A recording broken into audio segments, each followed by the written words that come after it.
Huwag nyo kaming lokohin. Hindi daw ho splice ang CCTV. Huwag nyo kaming lokohin. Dahil the fact na, pinaigsi ninyo, yung pinakita ninyo, splice ang tawag doon. Ang connotation kasi, pag sinabing splice, inedit, kinuha lang yung parte na kailangan nila. And yun naman talaga eh. Tama yung binanggit na termino nitong si tawag dito, Senate Sergeant at Arms Mau Aplaska.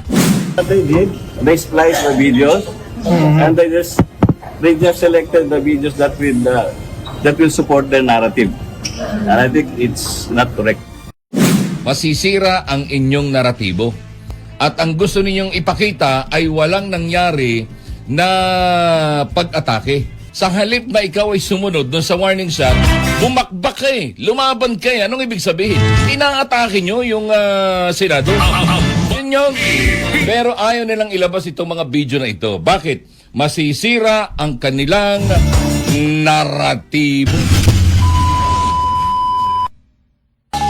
5:06 in the morning ang oras natin sa buong kapuluan.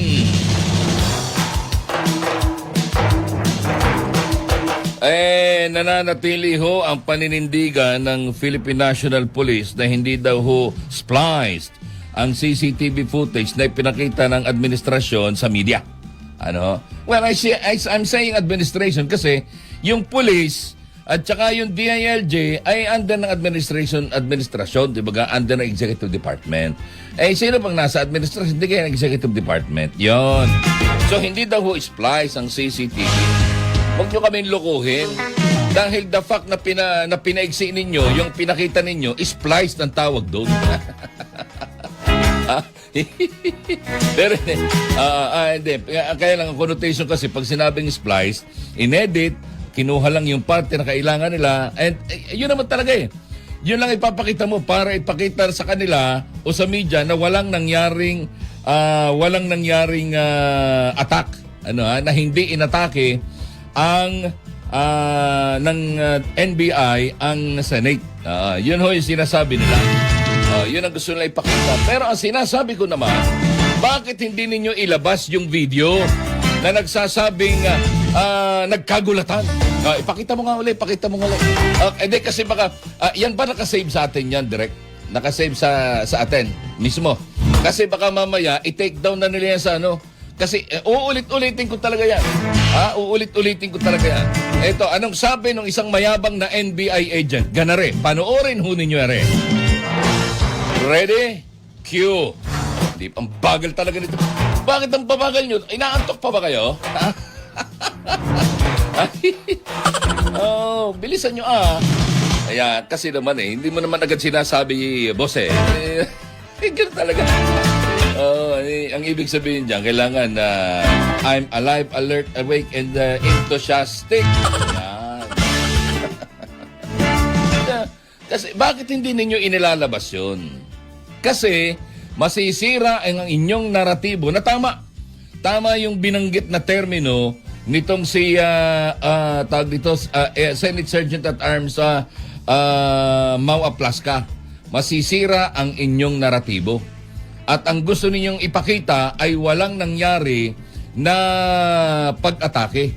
Pero ano ang ibig sabihin ng mayabang na NBI personnel na Ready na ba? Panoorin ho natin. Wala pa rin. Ay, kabagal naman ni Ansario. Anyway. Kaya,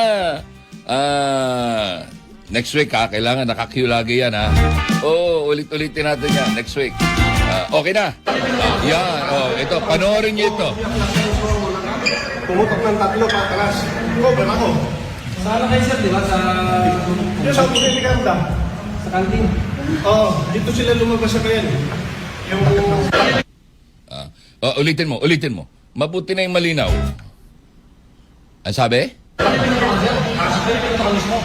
aklas ka mismo. Pumutok ng tatlo patalas. Cover ako. Saan kayo sir, di ba? Yung sa Puliliganda. Hindi yan, yung isa. Yung isa. Dito sila lumabas sa kayan. Yung sinabing nagkagulatan. Yan. Yung isa. Di bale, okay na yan. So, ibig sabihin, ang tanong, nag-warning shot. Sa halip na ikaw ay sumunod doon sa warning shot, bumakbak ka eh. Lumaban ka eh. Anong ibig sabihin? Inaatake nyo yung Senado. Yun yun. Pero ayaw nilang ilabas itong mga video na ito. Bakit? Masisira ang kanilang naratibo. Ronnie Ramos, Ronnie Ramos, Abante Pilipinas. Pero mga kabante ha, kaiingat po kayo. Wag kayong medyo pag-aralan ho ninyong maigi ang sitwasyon. Sapagkat pilit ho na lang pinalalabas na fugitive from justice, ito hong si Bato de la Rosa. Una, ang sabi ho ng ilang mga nakausap nating abogado, hindi naman nila sinasabi sila expert, pero pag sinabi kasing fugitive from justice, saang justice? Ala ka namang kaso dito sa Pilipinas. Di ba may kaso ba si Bato dito sa Pilipinas? Wala. Hindi mo siya pwedeng patungan ng hindi mo siya pwedeng patungan ng reward sapagkat wala naman siyang kaso dito sa Pilipinas. And likewise, hindi ho yan penal. Ang sabi ho ng Supreme Court, ang hindi nila pinagbigyan ay yung interim relief, yung TRO. Pero hindi pa ho tapos at pag-uusapan pa yung sinasabi na fugitive from justice. Pag-uusapan pa nila yun, di pa tapos yun. At yung ilan pang mga usapin legal, may kaugnayan ho dito sa validity ng ICC na warrant na ito. So hindi pa tapos. Sinasabi, pwede nang arestuhin sapagkat hindi pinagbigyan yung temporary release order. Pero tanong, anong pinagbabasehan? ICC? Ayan. So, wag ho ninyong masyadong pakakinggan. Baka ho maligaw kayo mga kaabante. Ang tingnan ho natin din ay kung ano yung magiging huling ruling ng Supreme Court. Ano yung pinakahuling remedyo dyan sa bagay na yan. Na ganun lang ba talaga? Na kapag ayaw natin, isusuko na lang natin sa ibayong dagat o sa mga foreign courts itong ating mga kababayang Pilipino? Ay kung ganyan ang ganyan lagi, ay ano ng trabaho ng Justice Department? Ano ng trabaho ng mga korte natin? Ibig sabihin, yung ating mga korte ay wala hong kakayanan. Ay tanggalin na yung mga korte na yan. Di ba ga? Tanggalin na yung mga judges na yan. At pagkatapos, ibigay na lang lahat sa mga foreign courts. Na ang sabi nga ng mga eksperto, kagaya ho na yan ng yumaong si Miriam Defensor Santiago, ICC should be the court of last resort. Abante Pilipinas. Kaya lang ho, talagang maniniwala ka rin halos lalo na doon sa ating mga kababayang hindi masyadong nakakaintindi. Doon sa mga kababayang hindi nakakapakinig ng ating mga pinag-uusapan. Talagang maniniwala ka. Dahil simula sa kapulisan, simula sa law enforcers, simula sa administrasyon, sa pamahalaan mismo, hanggang sa legislative and even sa judiciary, sinasabing, hoy, sumuko ka na, Bato. Ay bakit ako susuko sa foreign body, sa foreign court? Samantalang ala naman dito nga sa Pilipinas, ala akong kaso. Tapos magpapapaniwala kayo dyan sa ICC na isa sa mga pinaka-corrupt na sinasabing international court. Di ba nga?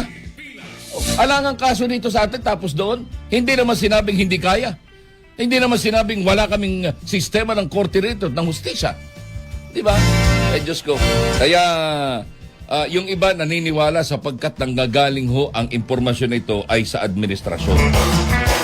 Kaya hindi ko alam kung paano, pero isang bagay lang, huwag tayong basta magpapaniwala sapagkat ang lahat ng sinasabi ng administrasyon, lahat yan ay puro palabas para lamang ho itulak o isulong ang kanilang naratibo na